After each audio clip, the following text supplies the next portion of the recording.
Got me hot. Yeah. Nah, niggas got me hot. Yeah. Yeah. What's going on, guys? Chris here. So I'm just going to take you through a quick review on the Metcon shoes. If you know anything about Nike Metcons, they're very sort of like big in the CrossFit world and in the lifting world. They're a really, really great shoe, like a really sort of great series of shoes that I'm just going to take you through and tell you which ones I think are best. So if you know anything, the Metcons kind of had the Metcon 1 series, which is sort of like, you know, the very basic lifting shoe they made for some CrossFitters. I think Josh Bridges was the first CrossFitters to sort of wear them into any major competition.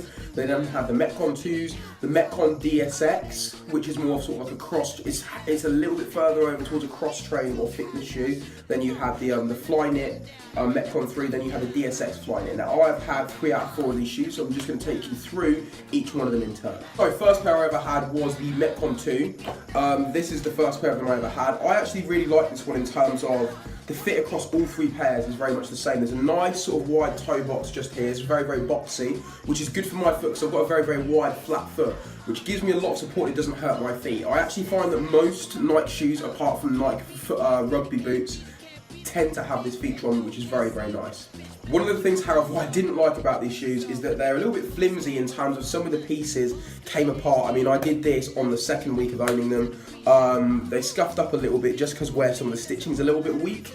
And also, because the material isn't too breathable sort of around the middle of the foot, if you're wearing these shoes every day, especially if you're a PT and you're wearing them to work, they fucking stick so quickly and you have to wash them quite a lot.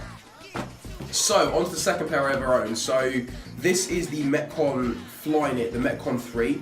This is probably the pair that I prefer out of all of them. Now, I bought a pair that was very, very light in colour, as you can see, and I don't take care of my stuff very well. I will wear these shoes every day to work. I'll wear them at any opportunity where I know I'm going to be training during the day, and they've held up very, very well. They're much more comfortable than the Metcon 2's. The good thing about the Flyknit I find is that you can actually buy the size that you want. So if you're a size 9, but you've had to size up or size down before, you can buy a size 9, and the Flyknit actually does start to sort of loosen up and sort of fit to your foot a little bit better. I found doing stuff like side-to-side agility drills, you know, and sort of ladders and on turf was a lot easier in these.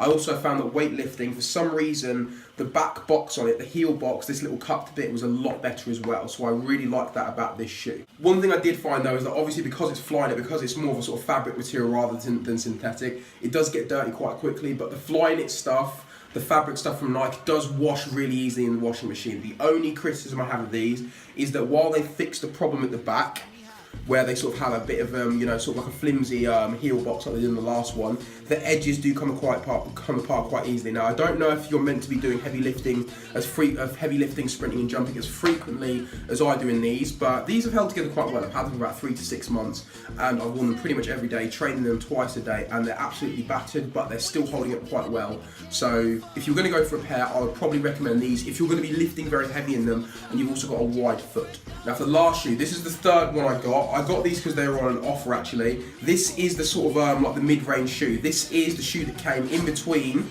the Metcon 2 and the Metcon 3 Flyknit. So this is the DSX cross-training shoe. Now, it's got Flywire on it, so it's kind of halfway between the last material they did in the Metcon 2 and the Flyknit material. This shoe, if you're going to be doing more sort of fitness-based training, so you do a little bit of lifting, but you're not going to be going super heavy, and you want to be able to do more side-to-side stuff, you want to be able to run on a treadmill a bit more, you want to feel lighter on your feet, and you want a shoe that looks a little bit less boxy and a little bit more trendy, I would probably go with these. Now, I've had these shoes for about a week or so. I think they're very, very comfortable. They fit very well. Again, nice and sort of wide through the midfoot, which is very, very important for me because my foot is flat as fuck.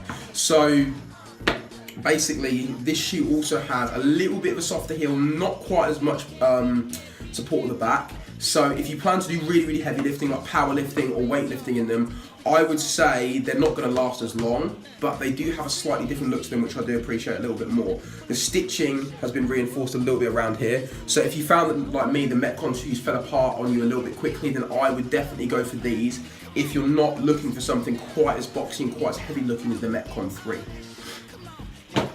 So all in all, guys, I'm quite a fan of the Metcon series. What I have found is that Adidas, Under Armour and some other companies do really make good shoes.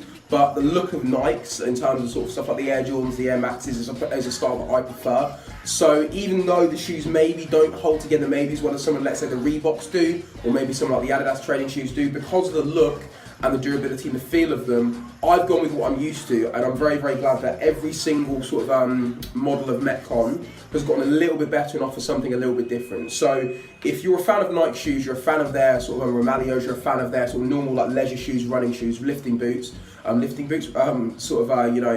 for soccer and football and rugby, then I would definitely go with Metcons, because the fit is similar enough that you're not going to have a lot of time getting used to it, and they're heavy duty enough, and they still have that kind of like classic Nike look to them as well. So yeah, I would say I'd probably stick with these. The only company I think would probably edge out these shoes for me is probably if Under Armour started doing their charged version in a little bit of, a different look and a few different colourways.